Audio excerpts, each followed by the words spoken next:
Hello दोस्तों, welcome back to my channel. तो आपका मेरे चैनल में बहुत बहुत स्वागत है। आज की वीडियो में मैं आपको बताने जा रही हूँ कि आपको शॉर्ट नोट्स को कैसे बनाना है। देखो, अभी आप क्या कर रहे हो, अपनी नीट की प्रिपरेशन को कंटिन्यू कर रहे हो, है ना।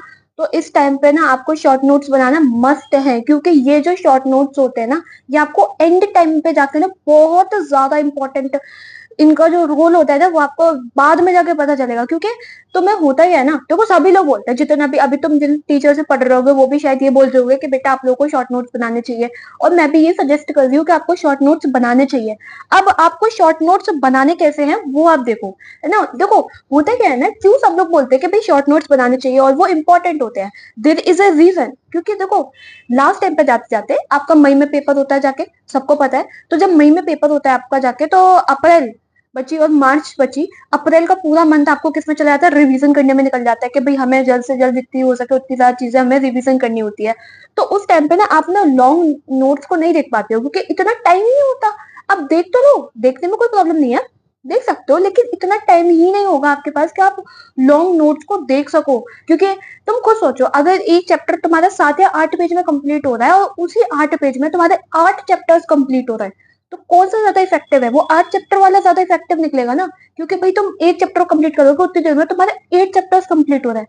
तो ये शॉर्ट नोट्स का बेनिफिट होता है कि तुम छोटे टाइम में, कम टाइम में, है ना, पूरा का पूरा सिलेबस, पूरा का पूरा सारी चीजें तुम रिवीजन कर सको और अच्छी तरीके से पढ़ सको और तुम्हें सारी चीजें रिकॉल हो सके एक, सिर्फ एक वर्ड से। तो आज मैं तो बताने वाली हूँ। देखो, तुमने बहुत वीडियो में देखा होगा कि शॉर्ट नोट्स तुम ऐसे बनाओ, ऐसे बनाओ, ऐसे बनाओ। आज मैं तुम्हें लाइव दिखा रही हूँ, है ना, कि तुम्हें शॉर्ट नोट्स को कैसे बनाना चाहिए। तो वो मैं तुम्हें आज दिखाऊंगी अपनी वीडियो में, इसी वीडियो में दिखाने जा रही हूँ। तो देखो, सबसे पहले अगर मैं बात करती हूँ, अभी जो मैं शॉर्ट नोट्स दिखाने जा रही हूँ वो पहले केमिस्ट्री के दिखाने जा रही हूँ। किसके दिखाने जा रही हूँ? पहले मैं दिखाने जा रही हूँ केमिस्ट्री के। तो देखो, ये नेमिंग रिएक्शन वाला है। मैंने क्या किया था, नेमिंग रिएक्शन को क्या करा था, एक 3 पेज थे उसमें कंप्लीट किया था। और वो जो नेमिंग रिएक्शन थी वो किस टाइप की थी वो मैं आपको दिखाने वाली हूँ। देखो, जैसे हाइड्रोकार्बन से तुम देख लो, वुड्स रिएक्शन। वुड्स रिएक्शन तुम्हें याद हो, क्लास 12th में चैप्टर फर्स्ट में दे रखी थी, है ना। ये होगी मेरी वुड्स रिएक्शन की। फिर मैंने आई थी फिटिक रिएक्शन, फिर वुड्स फिटिक रिएक्शन आई। वॉल्व किश्नर रिएक्शन तुम देख लो, क्लेमेंशन देख लो, है ना, सोडा लाइम देख लो, कोरेज हाउस सिंथेसिस देख लो, खुशरोव देख लो, है ना। उसके बाद इतना ही नहीं, है ना, बिर्च रिडक्शन देख लो, हाइड्रोपोरेशन ऑक्सीडेशन देख लो, ऑक्सीमर्क्यूरेशन डीमर्क्यूरेशन देख लो। ये सब मैंने लिखा था एक, मतलब एक 2-3 पेज में मेरे कंप्लीट हो गए थे। इसमें 3 पेज में तुम ऐसे समझ लो, कम से कम 25 से 30, इतनी मेरी क्या थी, नेमिंग रिएक्शंस थी, तो मैंने उनको उसमें लिखा था। अब इससे मुझे क्या बेनिफिट मिला, या फिर अगर आप क्या करोगे, इन पेजेस पे ऐसी नेमिंग रिएक्शन जितनी भी है उनको अगर नोट डाउन करोगे, तो आपको क्या बेनिफिट मिलेगा? तो बेनिफिट आपका ये मिलेगा कि आपको ना रिएक्शंस अलग अलग चैप्टर्स में जाके सर्च नहीं करनी पड़ेगी। सो जैसे अगर मान लो पहला चैप्टर आता आपका haloalkanes and haloarenes थी ना, उसमें वुड्स रिएक्शन हो गई, है ना, फिटिक रिएक्शन हो गई। तो ये जो रिएक्शंस थी ना, अब सेंडमियर रिएक्शन पहले वाले में ही थी, है ना। तो वो आपको जाके क्या करना पड़ेगा, अभी आप क्या करोगे, एनसीईआरटी खोलोगे, अपने नोट्स को खोलोगे, तब जाके देखोगे कि भाई ये नेमिंग रिएक्शंस है। लेकिन अगर आपके पास एक पूरे के पूरे ना ऐसी लिस्ट बनी हुई होगी कि कौन कौन से नेमिंग रिएक्शंस है, तो आपको फायदा मिलेगा। कैसे मिलेगा? नेमिंग रिएक्शन निकालो, खाते टाइम ऐसे रिवीजन करते चले जाओ, तुरंत आपकी सारी नेमिंग रिएक्शन रिवीजन हो जाएंगे, आपको पता भी नहीं चलेगा कि कब आपने ये सारी की सारी, है ना, रिएक्शंस को रिवीजन कर लिया। तो ऐसे आपको बेनिफिट रहेगा, आपको बार बार वो नोट्स खोल के या फिर बार बार वो एनसीईआरटी का पेज खोल के देखना नहीं पड़ेगा।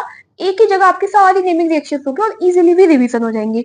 स्वार्ज, डी एजोटाइजेशन, डीएजोटाइजेशन कह रही हूँ, डाइएजोटाइजेशन हो गया, ठीक है। फिर उल्मान रिएक्शन होगा, रिडक्टिव ओजोनलेसिस हो गई, रूवेनमेंट रिएक्शन हो गई, और भी रिएक्शन थी जो मैंने इसमें लिख रखी थी, है ना। अब ये तो मेरा था एक चीज जो मैंने तुम्हें आपको बताई, ये तो मेरी पूरी की पूरी रिएक्शन हो गई। जैसे मैंने एक ही जगह लिख लिया था। फिर मैंने क्या करा था इसका, जैसे अगर आपको याद नहीं हो पा रहा है ना, याद नहीं हुआ, कोई बात नहीं, मैंने इनका कार्बोक्सिलिक एसिड का मतलब प्रिपरेशन ऑफ कार्बोक्सिलिक एसिड ऐसे बनाया था, method of preparation of carboxylic acid, मतलब किस किस मेथड से मेरा कार्बोक्सिलिक एसिड बन सकता है। तो पहला, अगर मैं स्ट्रॉन्ग ऑक्सीडाइजिंग एजेंट लूंगी, जैसे KMnO4 हो गया, K2CR2O7 हो गया, तो मेरा क्या बन जाएगा, मेरा कार्बोक्सिलिक एसिड बन जाएगा। सिमिलरली अगर मैंने टॉलेंस रिएजेंट को लिया या फिर फेलिंग सॉल्यूशन को लिया, तो मेरा कार्बोक्सिलिक एसिड बन जाएगा। KMnO4 KOH को लेती हूँ, तो मेरा उसको हीट करूंगी तो मेरा क्या बन जाएगा, ये क्या बनेगा, ये मेरी टॉलिन बनेगी, है ना। तो यहाँ से तुम देख लो, ऐसे मैंने देखा था method of preparation of carboxylic acid. Oh sorry, उल्टा बोल गई मैंने मुझे क्या लगा कि कार्बोक्सिलिक एसिड है, सॉरी सॉरी, माफ करना, क्षमा करना। इसमें क्या करना है कि कार्बोक्सिलिक एसिड को कार्बोक्सिलिक एसिड का यूज करके उसके अंदर हम रिएजेंट को ऐड करेंगे और हमारा क्या क्या हमें प्रोडक्ट मिलेगा वो मिलेगा। तो अगर हम स्ट्रॉन्ग ऑक्सीडाइजिंग एजेंट का यूज करेंगे तो हमें RCH2OH एल्कोहल की फॉर्मेशन देखने को मिलेगी। टॉलिन से रिएजेंट या फिर फेलिंग सॉल्यूशन करेंगे तो हमें एल्डिहाइड की फॉर्मेशन देखने को मिलेगी। माफ करना, थोड़ा पहले गलत बोल दिया था, है ना, बह गई थी मैं थोड़ी भावनाओं में। फिर KMnO4 और KOH के साथ हीट करेंगे तो मुझे क्या देखने को मिलेगा, टॉलिन देखने को मिलेगा। वैसे अगर मैं वाटर के साथ हाइड्रोलाइसिस करूंगी तो मुझे नाइट्राइल देखने को मिलता है, और वैसे ग्रिग्नार्ड रिएजेंट लगाती हूँ तो RMgX देखने को मिलता है, और साथ में कार्बन डाइऑक्साइड निकल जाती है। वाटर को लगाऊंगी तो एसएल क्लोराइड बनता है, मेरा क्या बनता है, RCOCl बनता है। तो ऐसे टाइप की ये था मेरा कार्बोक्सिलिक एसिड का। वैसे कीटोन का था, ठीक है। अब ये कीटोन कैसे क्या था, इस ये जो एरोज है, एरोज पे ध्यान रखना। इससे क्या शो हो रहा है कि जैसे अगर मेरा गिलमांस रिएजेंट है तो गिलमांस रिएजेंट से अगर मुझे कीटोन बनाना है तो किससे रिएक्शन करानी पड़ेगी, एसएल क्लोराइड और इन दो की रिएक्शन करा तो और मेरा क्या बन जाएगा, कीटोन बन जाएगा। वैसे एसएल क्लोराइड के साथ इसकी रिएक्शन करा दो, दूसरा फिर क्या होगा, नाइट्राइल और ग्रिग्नार्ड रिएजेंट के साथ तुम करा दो। तो ऐसे करके मैंने ये सब बनाए थे। अब ये तो वो था, पता है सबसे इंपॉर्टेंट और सबसे ज्यादा जो चीज होती है जो तुम्हें केमिस्ट्री समझने में बहुत ज्यादा मेजर रोल क्रिएट करती है, वो ये होती है कि कोई भी हो ना, मेरे अकॉर्डिंग ना तुमने एक समरी बना लो। समरी मतलब जैसे तुमने कोई भी लिया कंपाउंड, एल्केन हो, एल्कीन हो, एल्काइन हो, कोई भी हो, एक ऊपर से समरी समरी बना लो। समरी कैसे, जैसे ये मेरा एल्केन है, ठीक है। एल्केन की अगर मैं क्या करूंगी, हेलोजिनेशन किया मैंने, हेलोजिनेशन करने के बाद वो क्या बन जाता है, हेलो एल्केन बन जाता है। हेलो एल्केन को अगर मैं केसीएन के साथ रिएक्शन करूंगी तो मेरा आरसीएन बन जाएगा, और आरसीएन की अगर मैंने रिएक्शन करा दी रिडक्शन या फिर H2 या फिर कैटलिस्ट के साथ तो मेरा क्या बनता है, RCH2NH2 मिलता है। तो मतलब ऐसे ओवरऑल तुम्हें पता रहेगा, तुम्हें एक ओवरव्यू ऊपर का मिल जाएगा बेसिकली रिएक्शंस चल कैसे कर रही हैं। तो ये वाला पेज जो था ना, ये बहुत ज्यादा इंपॉर्टेंट था। मतलब कभी कभार जैसे रिएक्शन भूल जाता तो उसमें याद आ जाती थी तुरंत के तुरंत, है ना।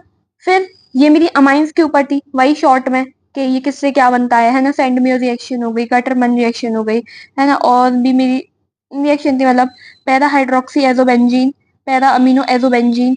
आप ये एक येलो कलर का होता है ना, एक ऑरेंज कलर का होता है, अगर याद हो आपको तो ये सब हटाओ। अब यहाँ तक मेरी केमिस्ट्री कंप्लीट हो गई। अब मैं लेकर आती हूँ आपके सामने फिजिक्स। फिजिक्स का कैसे बनाना है ना। फिजिक्स का सभी बोलते हैं कि फॉर्मूले से ही बनता है, और हाँ, फॉर्मूले से ही बनता है। अब कैसे बनता है ये देखो, जैसे ये सेमीकंडक्टर का है, इलेक्ट्रॉनिक्स अगर तुम देखोगे तो बिहेवियर ऑफ इलेक्ट्रॉन, है ना, एंड डिजाइन ऑफ सर्किट, बहुत छोटे में लिखा था मैंने, है ना। बुलंस बूलियन एलजेब्रा, मेरे पास क्या था, मुझे बेनिफिट मिला था बूलियन जेब्रास इजीली समझने में, क्योंकि मेरे पास थी कंप्यूटर साइंस। तो कंप्यूटर साइंस में 11th में ही बता देते हैं बूलियन लॉजिक, तुम्हें गेट्स आ जाते हैं अच्छे खासे, जो बहुत अच्छे बहुत इजी भी होते हैं, है ना, अगर तुम समझना चाहोगे। तो ये देखो, बूलियन गेट्स हो गए, P type, N type, group 14, है ना। ये सारे मैंने देखे थे। ये सारे देखो इस तरीके से शॉर्ट नोट्स मैंने क्रिएट करे थे। तो मेरा जो सेमीकंडक्टर चैप्टर था, सेमीकंडक्टर ही है ना, 2 पेज में मैंने कंप्लीट कर लिया, मतलब एक ही पेज था, सिंगल पेज था। अब यार कोई दिख भी तो नहीं रहा, कुछ दिख नहीं रहा, मैं बता देती। तो हुआ ये था कि जैसे, रुको, एक नोटबुक मिल गई, समझाती हूँ आपको।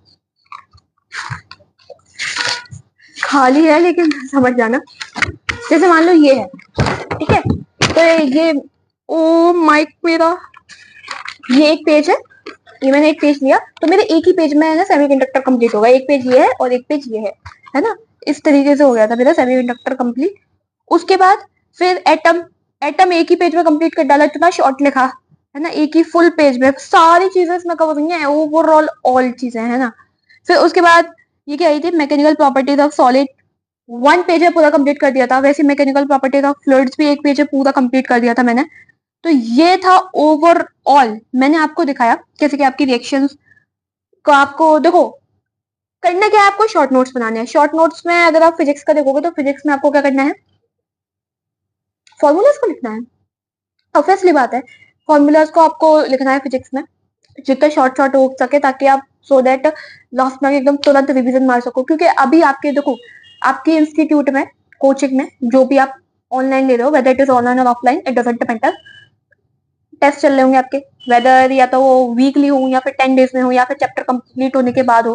तो जब चैप्टर कंप्लीट होते होते आप शॉर्ट नोट्स ही बना लोगे ना, तो लास्ट एक दिन पहले, जिस दिन आपका एग्जाम होगा ना, है ना, जो भी ट्यूशन के एग्जाम्स चल रहे हैं, आपके कोचिंग्स के एग्जाम चल रहे हैं, तो उस दिन से पहले आपका रिवीजन करना बहुत ज्यादा आसान हो जाएगा। आपको पता भी नहीं चलेगा कि इतना ज्यादा आसान हो गया, है ना।